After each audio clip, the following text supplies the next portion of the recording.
Welcome to News West 9's West Texas View with Johnny Lou Avery.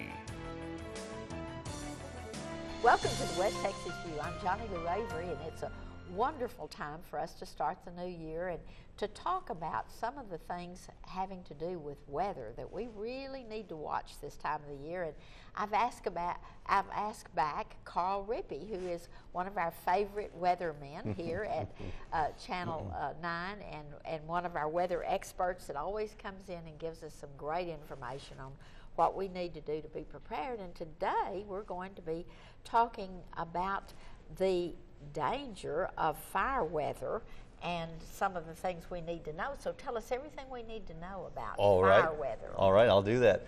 You know, it's always good to be back, and I appreciate being here with you today. We do have some critical fire weather danger ahead for this year, and the reason for that is we've been dry for so long.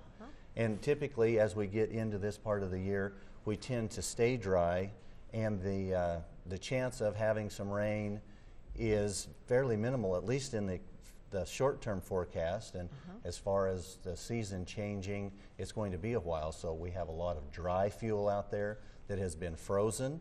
And so now, you know, as it died before, now it's frozen and really, really dry. And as you said, after you've been away for a while, come back, you notice how much drier it actually is, even before, after how much drier it is now than before you left. So we have that as kind of an imminent danger. And this system that has been put in place was originally put in place for volunteer firemen and the municipal fire departments, but it is part of what we have for the public to view, and it is part of our program that we put together as far as our weather and the forecasting goes. And this helps our city and government people to say we've got to have fire bans and those kinds of things. Yes, and there's all the criteria that are put in place to make these different designations, but then as broadcasters, we're able to put that together, and we're tracking the wind, we're tracking the temperature, we're tracking the humidity, we are looking at the weather, long-term weather, and what is going to influence. So in working with the National Weather Service as well, especially in areas that maybe are public areas like the Guadalupe Mountains National Park, the Davis Mountains, some of the higher elevations where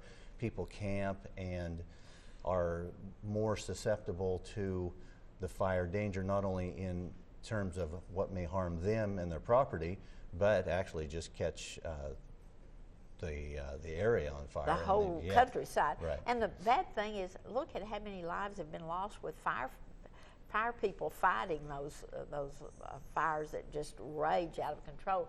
When I was looking back at the graphic, and you have to have been in a fire to really appreciate how it just goes so fast and just rages, and you just think there's nothing that can stop it. Well, that's true, and you know, with that in mind, all of you out there that have been in a fire or have had experience with fire know that that is true, that seconds count.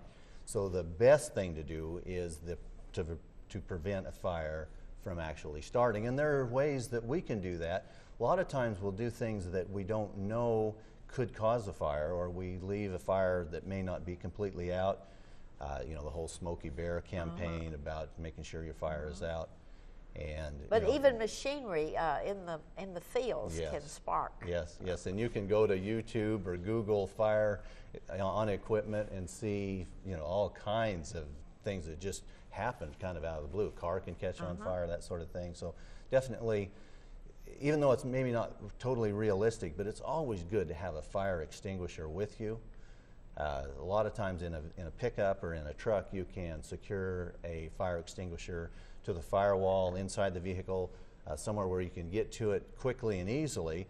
You know, it may not be realistic in a luxury car or something like that, but if you have a fire extinguisher, when you have a fire, you can really appreciate having a fire extinguisher. And so you're telling me to take it out of the trunk of my car and put it up there where I can get to it. Well, yeah, right there in between the seats or somewhere where it's quick at hand. Now, you know, they make little fire extinguishers, you know, fairly attractive fire extinguishers that you can secure to the interior vehicle and not be in the way necessarily. And again, it's not 100% realistic, but it really is something that we should do. And same in your home.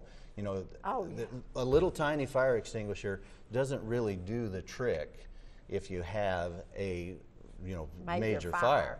It might work if you have in the something kitchen. in the kitchen, and then, you know, there's different fire extinguishers that you need to have for that. But that's a little bit of a digression from what we're talking about as far as our fire weather concerns. Right. And outdoors. we're going to come back after the break, and we're going to talk about this system that's been put into place to help warn us.